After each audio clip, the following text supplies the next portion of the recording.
Hello everybody, I'm Razorblade Mango.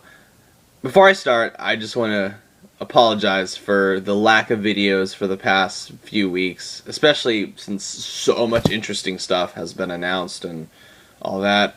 I've just been really busy with work and finals, and I just haven't really had the time to record anything yet, or the time or the energy. But now that that's all over with, I finally can get back to making videos for you guys, especially since there's some really exciting stuff going on in June, like E3, Batman Arkham Knight, lots of stuff, good stuff. So you're gonna be seeing a lot of videos from me this month talking about, like I said, E3, Batman, and more. So I just wanted to thank you guys for your patience. I know you guys have been wanting to hear what I thought about certain things, and rather than make 5 separate videos for the stuff that I really want to talk about, I'm going to do a lightning round thing. So I'm going to talk about 5 things that have happened within the past few weeks. Mainly, most of it has happened either this week or last week. And, yeah, let's get started. So, the first thing I want to talk about is, of course, The Witcher 3 Wild Hunt. And the question I wanted answered by CD Projekt Red is, was this game worth the 3-year wait? I mean, 3 years is a long time to wait for a game, especially since they've delayed it quite a few times. That's usually a sign that something is not all that right in the development team, that maybe the game is too much for them to handle. Maybe they're being a bit too ambitious for their own good. They're biting off way more than they can chew. So, the question, was 3 years worth the wait for this game? And the answer is, absolutely. This game, I love this game. I love The Witcher 3. You don't see a game like this very often. I'm surprised the disc hasn't exploded or something, because there is so much stuff in The Witcher 3. And it's not just this randomly procedurally generated quests and boring busy work and just quests that feel boring and the same and all that. No. All of these quests, even small ones, feel like they were handcrafted by the studio. There's a lot of really cool dialogue options you can do. Certain quests definitely have multiple different endings. Some of them are really interesting and unexpected. And they put the same amount of care and detail they put into the story missions, they put into the side missions, the treasure hunts, the Witcher contracts, and a lot of the mini games in there, like Gwent or Brawling or the whorehouse stuff. You can do a lot of different things in the game, and it all feels really cool. And of course, the elephant in the room as far as this goes is the graphics downgrade, which I know, yes, is true. It is true. They did downgrade the graphics before the consoles. That is undeniable, and even they have come out and admitted that. But I actually think their vision of it is much closer to what I've seen for it than something like, I don't know, like Watch Dogs or something. Where Watch Dogs, like, when you look at the trailer for that looked so amazing and beautiful when it was first announced, and then when you look at the final product, especially on consoles, it just looks so flat and underwhelming compared to that. I mean, to me, that is not a next generation game. That's just that's to me, it's just a last gen game that was ported over to the PS4. And the fact that they kept denying it, and I'm not going to go on a Watch Dogs rant. The fact they kept denying it is just what made that situation so much worse. They went, no, we didn't downgrade it. I don't know what the hell you guys are talking about. We didn't downgrade anything. And at least with CD Projekt Red, they said, yes, we downgraded the graphics because we had to support the consoles, you know? Our PC version, and yeah, the PC version is the best. No question. It looks amazing. Way better than the PS4 and Xbox One version. And yeah, I have it on the PS4. And even I'll be willing to admit that. At least they're honest, you know? At least they're humble, they're honest. They're not trying to boost up their ego by going, "Oh, well, yeah, I don't see any." They just put blinders on. "I don't see any graphics downgrades. I don't know what you guys are talking about." So that's good. And and oh my god, this game might have the best story I have ever seen in a video game. Seriously. It's been probably not since Mass Effect 3 have I ever been so emotionally attached to a gang of characters and the situation that they were in. And without giving any spoilers, there is a section in the game where I genuinely was scared to move on because I didn't want to lose any of the characters that I had just been bonding with, drinking with, doing missions for. And these guys, all these characters are so well written and interesting and funny and extremely well voice acted that it is great. It's like you genuinely feel something for a gaggle of pixels. And that is the power of video gaming, guys. That's the power of any kind of art, where it can take you from your everyday world and put you into something different, where you can genuinely have an emotional connection to something. I'll make this comparison because it's still pretty relevant now. The reason why, a lot of people adore Mad Max Fury Road. A lot of people are going, "Oh, it's one of the best movies ever made. It's this amazing movie, blah, blah, blah." And I really like Mad Max. I think that was a really fun movie. My problem with it, though, one of my biggest problems with it, is that I felt no emotional connection to what was going on. I mean, sure, I really loved Furiosa. I thought she was one of the best characters I've ever seen. Love her to death. But the situations that they were in, I felt like I was always watching on the outside. I never felt emotionally invested in what's going on. And to me, you kind of have to have, it doesn't matter how many explosions or fighting you have, or practical effects, you have to have that emotional center at the core of it. And that's what Mad Max lacked for me, so I couldn't really emotionally get into the action. That's not the case with The Witcher, where I felt so invested in these characters. Like I said, I didn't want to keep going because I didn't want anybody to die or leave the party or do anything. It was just, I probably couldn't take it. And I was scared that I was going to get some kind of horrible, depressing ending by the end, which I didn't, thank God, because I made some pretty smart decisions. And I've asked this for a long time, how hard is it to write a satisfying video game ending, especially for these different endings, the video games that have different endings? How hard is it to write a satisfying conclusion? The answer is, it's not. And CD Projekt Red shows that it's not. So, the next time you see a game that has a crappy ending, don't be forgiving. Don't go, "Well, the rest of it was okay, but that doesn't matter." Yeah, it fucking matters. Alright? It's the ending to your game. It's the last thing that you see. The last thing that you see in Witcher 3 is a complete, no matter what you get, if you get the bad ending, you get the good ending, you get the bittersweet ending, it is very satisfying in its own way.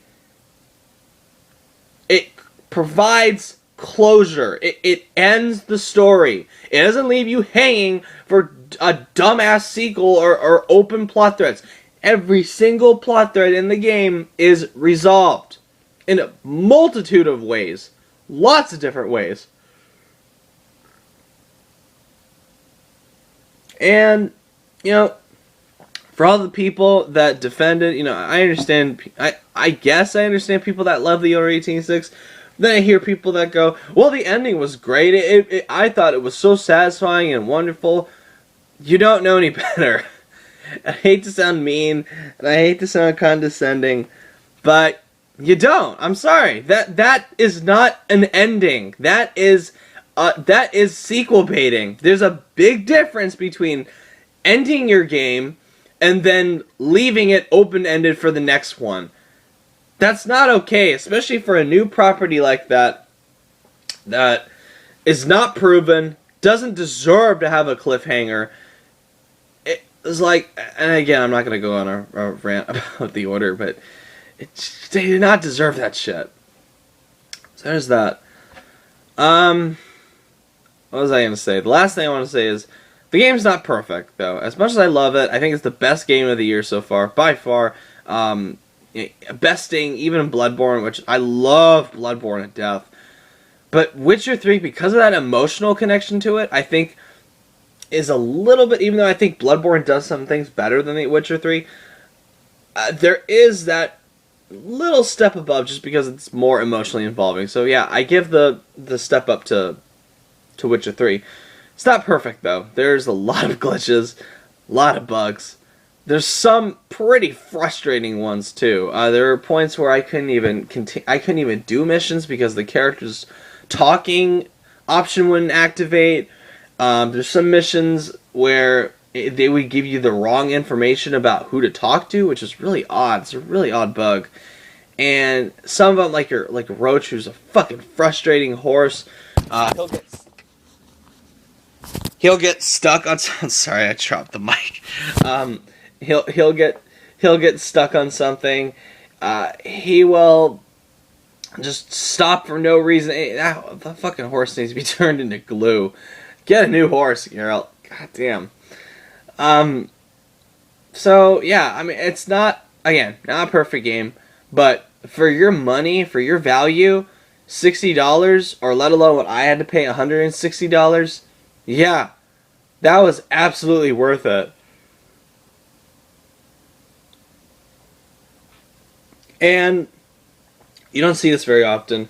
They're still releasing 16 free pieces of DLC every week, 2 every week. And it's totally free. They've lived up to their word. It's not, oh, if you pre-order it, you get access to all 16. No, it's no matter what edition you get. If you get the new edition, the pre-owned edition, special edition, digital edition, doesn't matter. It's free. And I applaud CD Projekt Red for that. For providing extra value, even with so much on the disc. And so much value for only $60. I mean, it's great. It's amazing how much they put on there. So, that's The Witcher. The best game 2015 so far. Oh, man. It really kicks ass. You guys need to check it out. No matter on PC, Xbox One, PS4. If you have one and you don't get it, you're just denying yourself one of the best games ever. You're just denying yourself an amazing experience. So, that's your problem. But for those of you who are smart, who actually want something of value, at least to tide you over until Batman comes out, yeah, definitely pick up The Witcher 3. It's amazing. Alright. The next thing I wanted to talk about are some video game announcements. 2 of them, specifically. First one, the first big one, the one that we've known, like one of the world's worst kept secrets. Fallout 4. It's finally here. And, granted, we don't know too much about this because they're going to have the full reveal at the Bethesda E3 conference on Sunday the 14th. There he goes. I keep yawning. God damn. That's what happens when I record when I just wake up. Pull it together. Anyway, Fallout 4. It's so, I was really excited. I will admit, I was not overwhelmingly happy because I knew they were going to do this eventually, especially, there had to be a reason that they were going to do a press conference this year, and it wasn't going to be for Doom or Evil Within or Wolfenstein. If they were going to announce anything there, it was going to be Fallout 4. So when they announced the countdown for it and the trailer came out, I was happy. I was pretty damn excited. But I wasn't like, oh my god, Fallout 4! Because we knew that was coming since 2013. Ever since those fake documents leaked. You know, telling us the game, oh, it's set in Boston. Which, yeah, that's true. It's set in Boston. And we're going to have a specific character instead of one that you create. Maybe you change his design, but yeah, you're going to have a character who actually fucking talks now. At least assumingly from the trailer, which is pretty awesome. And it's something I've been waiting for from Bethesda for a very long time, because, trust me, I'm not a fan of the silent mute hero. I'm not crazy about that shit. So, there's that. It looks good. The graphics, you know, it does. Granted, there are people on the internet that are like, "Oh, it looks like shit. It looks fucking horrible for next gen." Blah, blah, blah. I don't think it looks horrible. I don't know. You guys clearly have never played Ride to Hell Retribution. You guys don't know what a horrible looking game looks like. So it looks good. It looks really good. But granted, not spectacular. Nothing really mind blowing. But I think that's kind of. This sounds weird. But it's kind of refreshing, because how many times have studios, you know, announced games and shown the trailer for them, Witcher 3 among them, where they look so mind-blowingly good, so amazing, and I'm scared Batman's going to fall into that trap too. It looks so amazing and so wonderful. And then when you get it, it doesn't look anywhere close to how they did it. Like I said, the graphics downgrade. So if this is what it really looks like in the final product, at least Bethesda is being honest. You know? They're not trying to bullshit us with this, oh, well, this game will have the most amazing, incredible graphics you can think of. It'll be so wonderful. No, they're not. That's not what they're doing. They're coming out and they're saying, look, this is what the game really looks like. And all these whiny ass motherfuckers are just, all they can look at is, oh, it's not great, oh, it's not amazing, it's not beautiful. Okay, let me pose this question to you guys. Would you rather have a game be announced and them actually showing what it looks like genuinely what the final product will look like, what you're being sold on? Or would you rather them have this really amazing souped up version of the game just for a trailer, and then when the game comes out, it looks like what the trailer looks like now? Would you rather have that? No, I didn't think so. You would rather have them being honest. And that's something I can applaud Bethesda for, because they're a smart team. They know what they're doing. Now, here's one thing that I will say. I don't think I'm going to buy the game immediately when it comes out. Because, and this is true, they have a reputation for releasing games with major fucking glitches and problems and all that. Skyrim, Fallout 3, even though they didn't develop Fallout New Vegas, Obsidian did. New Vegas is still buggy as hell. Even though I'm going through it now, I still think it's a really fun game. But my god, there are things that they easily could have patched out. They're just so fucking frustrating in it. Even some missions can potentially break because of how buggy it is. Thankfully, the autosave is so grateful. It's so nice. It's a great system. So, yeah, Fallout 4, oh man, I'm really excited for it. And if it's coming out this year, which I half hope it isn't, and I half hope it is, if it isn't, I hope it's for more time to develop the game. Maybe it can come out, I don't know, next spring or something.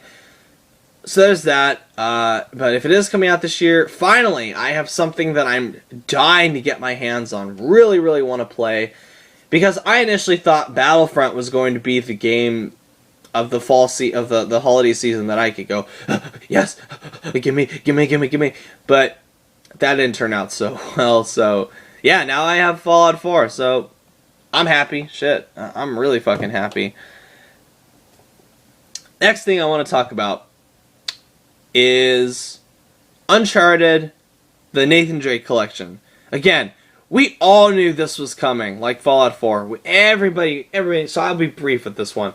It's going to come with the first 3 games. No Golden Abyss, sorry, video owners. It's going to be 1080p, 60 frames per second, which good, it better be. Not going to have the multiplayer in it, which I'm actually okay with. That doesn't really bother me, honestly. I know it pisses off a lot of people, but it doesn't bother me, to be honest. It's going to have photo mode. It's going to have extra trophies in it. And it's going to have the beta, the multiplayer beta for Uncharted 4, whenever that happens. So, pretty much they're going almost the exact same route as the Halo Master Chief Collection. Which is fine, you know. We've wanted the Uncharted series on PS4 in 1080p 60 frames per second for a long time now. Even Naughty Dog went, yes, we've read all the forums, all the tweets, all the Facebook posts. People want to see this. And, you know, as sick to death as I am about remasters, I really am not all that crazy. I mean, I guess I understand, but I'm not all that crazy about, like, I don't know, like the Ratchet and Clank one or the God of War 3 remaster. I understand this because people really, really want this, and it's something that tied people over until Uncharted 4 comes out next spring. So we're gonna get that sometime, I don't know, January, February, or March, one of the 3, or maybe even later, knowing that they want to make the best game possible. It's possible that they could delay it. It's not the first time they've done that. But, I mean, originally, I think The Last of Us was going to come out on May 7th, and then they delayed it to June 14th, like at the last second or something, from what I remember. So, you know, they care about their products, and they want to make the best thing possible. And I don't blame them. And I'm really looking forward to both the Uncharted Collection and Uncharted 4. Again, I'm not going to buy it day one. I'm going to wait and see when the Uncharted 4 beta comes out, because I've played these games before. I don't need to run out and play them again. I can wait a little bit, especially after the Master Chief Collection, which, granted, the single player was not the problem, it was the multiplayer. So, granted, I'm just going to wait and see what's going to become of that. Alright. Next thing I want to talk about is good old Square Enix. Final Fantasy 15 Episode to Sky 2.0. Now, they announced this a few months ago. It was originally supposed to come out. It's an update, if you don't know what this is. It's an update to the demo that was released alongside Final Fantasy Type 0 for 15. The very highly anticipated, long-awaited a chapter in the series. And the demo was really good. I really enjoyed it. Had its problems that could be easily remedied, like I said in my video about it. Go check that out for my impressions on the demo. And what seems to be really, like when you read it on paper, it seems silly trying to update a demo. But this is kind of like a trusting thing between customers and Square Enix. Square Enix is letting us get our hands on what the game is going to be like. And the first version of Episode to Sky is really good insight to what it's going to be. Has problems, has limitations, it can be easily fixed, you can add more stuff, and that seems to be what the update is doing. It's an update, it's going to be coming out on June 9th, I believe, which is this Tuesday, and it will bring frame rate stabilization, better camera control, battle modifications, combination attacks, bug fixes, and some balancing stuff. And based on the trailer that they released for it, yeah, they're going to be adding a good amount of stuff to this demo that's hopefully going to be in the final product. I hope they don't do a fucking bait and switch where the Episode 2 Sky ends up being better than Final Fantasy 15, which, I will cut Square Enix off for life for that. Of course, after Kingdom Hearts 3 comes out, but you know, once Kingdom Hearts 3 comes out, if they pull that shit, I'm gonna be so mad. But listening to Hajime Tabata, he seems like a very reasonable guy. Seems like a guy that genuinely wants to help this game get on track. It wants to be the very best that it can possibly be. Help it get into the hands of the consumers within a reasonable time. And you know, they've already announced that they're going to skip E3, that they're going to, even though they're holding a conference for it, that the game's going to be skipping E3, which I understand. It wasn't like last year where I got really fucking annoyed by that until they revealed it at Tokyo Game Show, of course, where Square Enix specifically said, look, we're going to be skipping E3, but as kind of a consolation, we're going to be doing Episode to Sky 2.0 so you guys can play it. There might be a little mini trailer for it, but nothing substantial. We're going to be starting to officially, advertise for the game at Gamescom. That's when our official marketing campaign will begin. So that's fine. I have no problem with that. I can wait until August to see that. And I have enough to keep me busy during E3. So, I'm really looking forward to it. I hope it's as substantial as they're making it out to be in this trailer. If I feel like it, I'll probably end up doing a video on it because it's Final Fantasy 15. I like to talk about it because it's been in development for so long. We've all been waiting for it for so long. So, yeah, there's that. And final thing, I saved the worst for last. Just, oh my god, EA does not learn.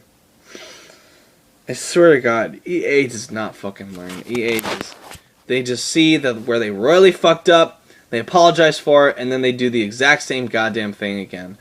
Okay, so, remember SimCity, the reboot for SimCity? How fucking broken it was because it was an online connection only, and the servers were not perfect so people couldn't even play the game? Same with Diablo 3. Remember those two big disasters? Yeah. Online DRM does not work. Okay?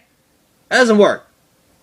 And you would have think Electronic Arts would have learned their lesson with SimCity, and that killed the studio that made it. Absolutely buried it.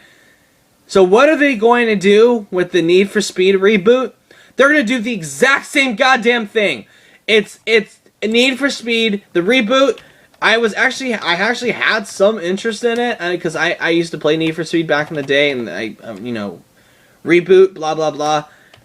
This absolutely killed it for me. Just this dumb shit that they're gonna be fucking doing. It's fucking ridiculous. It's fucking bullshit. So let me read to you the article for their pitiful excuse. This is from GameRant.com. Blah, blah, blah. So basically, they said... God. Alright, so the news came from the official Need for Speed Twitter account after user, blah, blah, blah, brought up the notion of the title possibly having always-on DRM. A couple of follow-up tweets to other users also explain that there will be a single-player mode in addition to the multiplayer mode. And that being connected will allow for one's friends to be a part of their, quote, narrative experience, unquote. However, there was no confirmation of the game being playable offline at all. Thank you, guys. So, thank you.